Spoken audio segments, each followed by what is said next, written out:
জুবিন গাৰ্গেও কেতিয়া কি পাভলুটি মাৰে সেই কথাটো আমাৰ বুজিবলৈ আমাৰ নিচিনা সৰু মানুহৰ বুজিবলৈ অপৰাগ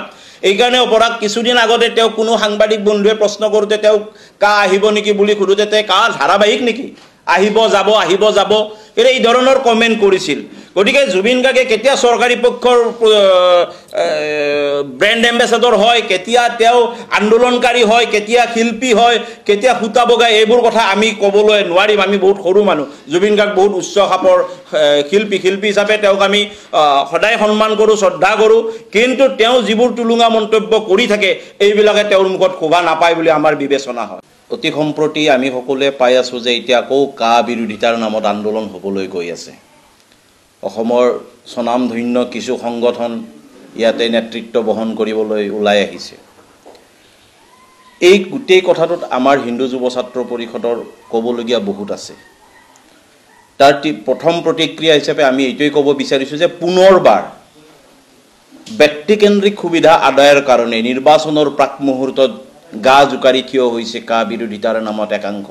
নেতা তথা সংগঠন কিয় ইমান বছৰ এই যে প্ৰথম কেব হ'ল কেবৰ পিছত কা হোৱালৈকে যিটো আন্দোলন হ'ল তাৰ পিছত নিৰ্বাচন অহাৰ আগমুহূৰ্তলৈকে তেওঁলোকে নিশ্চুপ হৈ থাকিলে আৰু যিহেতুকে আজি কেব সিটিজেনশিপ এমেন্ডমেন্ট বিলখন সিটিজেনশিপ এমেন্ডমেন্ট এক্টলৈকে ৰূপান্তৰ হ'ল তাৰ পিছত আৰু ৰাজপথত নামি আন্দোলন কৰাৰ কিবা যুক্তি আছে নেকি আইনেৰে তেওঁলোকে বাতিল নকৰি ৰাজপথত চিঞৰ বাখৰ কৰাৰ উদ্দেশ্যটো কি কেৱল তেওঁলোকৰ এক্সিষ্টেন্স শ্ব' কৰা অস্তিত্ব প্ৰকাশ কৰাৰ বাহিৰে বেলেগ একো নহয় আৰু আমি পূৰ্বতে পাইছোঁ পূৰ্বৰ কা আন্দোলন বিৰোধী আন্দোলনত পাইছোঁ যিসকলে আগভাগ লৈছিল সেইসকলে পুনৰ চৰকাৰৰ মজিয়াত তেওঁলোকে যেতিয়া সুবিধা পালে তেওঁলোক গৈ আকৌ চৰকাৰী পক্ষ হ'ল এতিয়া আকৌ যিসকলে সেনেকুৱা ধৰণৰ ঋতু বিশেষৰ পক্ষীৰ নিচিনা চিঞৰিবলৈ আৰম্ভ কৰিছে কাইলৈ যদি চৰকাৰী টোপ পায় তেওঁলোকে আকৌ সেই টোপ গিলিবলৈ তেওঁলোকে দৌৰিবলৈ আৰম্ভ কৰিব কাৰণ ইয়াৰ পূৰ্বতে এই কথাও প্ৰমাণ হৈছিল যে কা আন্দোলনৰ নামত পিএফআইৰ পৰা ধন আহিছিলে আৰু ইনডাইৰেক্টলি ডাইৰেক্টলি হ'ল চাইনাৰ তাত হস্তক্ষেপ আছিলে গতিকে সেই একেইখিনি নেতাই যি পাৰে সুবিধা আদায় কৰিলে আৰু এতিয়া পুনৰবাৰ কাৰ নামত তেওঁলোকে আন্দোলন কৰিব ওলাইছে সন্মুখত কিছু খিলঞ্জীয়া লোকক ৰাখি পিছফালে বাংলাদেশী মুছলমানৰ দ্বাৰা তেওঁলোকে আকৌ অসমখন অশান্ত কৰাৰ কাৰণে প্ৰয়াস কৰিছে গতিকে এই গোটেইবিলাক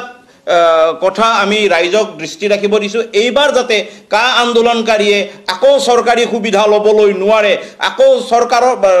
জনসাধাৰণৰ আৱেগটোক যাতে ব্যৱহাৰ কৰি আৰু তেওঁলোকে নিজৰ দাম বঢ়াব নোৱাৰে তাৰ কাৰণে আমি সকলো সংশ্লিষ্ট সকলোকে আমি চকু ৰাখিবলৈ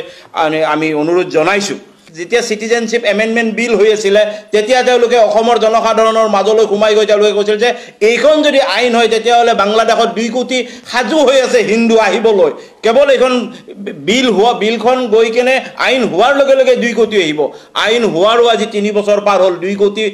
বাংলাদেশী হিন্দু আহিল নে নাই আৰু যে অখিল গগৈৰ দেখুৱাবলৈ সাহস নকল লুৰিন গগৈৰ দেখুৱাবলৈ সাহস নহ'ল কাৰণ নোৱাৰিলে তেওঁলোকে দেখুৱাবলৈ তেওঁলোকে ইমানলৈকে অপপ্ৰচাৰ চলাইছিলে যে খিলঞ্জীয়াৰ ভূমিবিলাক কাঢ়ি ল'ব বহিৰাগত হিন্দুবিলাক যিবিলাক হিন্দুক লৈ আনিব চৰকাৰে সেই হিন্দুবিলাকক এই ভূমিবিলাক ভগাই দিব ক'ত আজি কেইজন খিলঞ্জীয়া মানুহৰ ভূমি কাঢ়ি কেইজন বাংলাদেশৰ পৰা অহা হিন্দুৰ ভূমি ভাগ কৰি দিলে এই কথাবিলাক তেওঁলোকে পুনৰবাৰ বিবেচনা কৰিবৰ সময় হ'ল তেওঁলোকে আৰু কিমান আগুৱা ভাবিব কিমান মিছাৰ আশ্ৰয় ল'ব চৰকাৰৰ প্ৰতি আমাৰ এটা আহ্বান আছে চৰকাৰে এই আইনখন আনিম বুলিয়ে তেওঁলোকে ইস্তাহাৰত প্ৰকাশ কৰি তেওঁলোকে আমাৰ পৰা ভোট ভিক্ষা কৰিছিল আমি ভোট দি তেওঁলোকক চৰকাৰ গঠন কৰিছিল কৰি সুবিধা কৰাই দিছিলোঁ গতিকে তেওঁলোকক আমি এইটো কাৰণে ধন্যবাদো দিছোঁ যে তেওঁলোকে সিটিজেনশিপ বিলখন আনিম বুলি কৈছিল আনিলে আইনত পৰিণত কৰিলে কিন্তু আইনত পৰিণত কৰি তাক বন্ধ কৰি ৰাখিলে নহ'ব প্ৰয়োগ কৰিব লাগিব অতি শীঘ্ৰে ৰূপায়ণ কৰিব লাগিব এই আইনখন আমাৰ চৰকাৰৰ প্ৰতি সেই দাবী আছে গতিকে এইখিনি প্ৰতিক্ৰিয়া দাবী আৰু কিছু পৰ্যালোচনা আপোনালোকৰ জৰিয়তে আমি সদৌতি ৰাইজলৈকে জনসাধাৰণলৈকে চৰকাৰী পক্ষলৈকে আৰু আন্দোলনৰ নেতা পালি নেতাসকললৈকেও আমি এই কথাখিনি আগবঢ়াই দিছোঁ জুবিন গাৰ্গেও কেতিয়া কি পাভলুটি মাৰে সেই কথাটো আমাৰ বুজিবলৈ আমাৰ নিচিনা সৰু মানুহৰ বুজিবলৈ অপৰাগ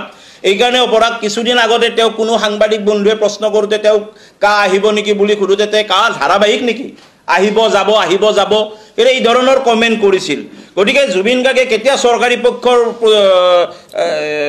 ব্ৰেণ্ড এম্বেচাডৰ হয়, কেতিয়া তেওঁ আন্দোলনকাৰী হয়, কেতিয়া শিল্পী হয়, কেতিয়া সূতা বগাই, এইবোৰ কথা আমি ক'বলৈ নোৱাৰিম। আমি বহুত সৰু মানুহ। জুবিন গাৰ্গ বহুত উচ্চ খাপৰ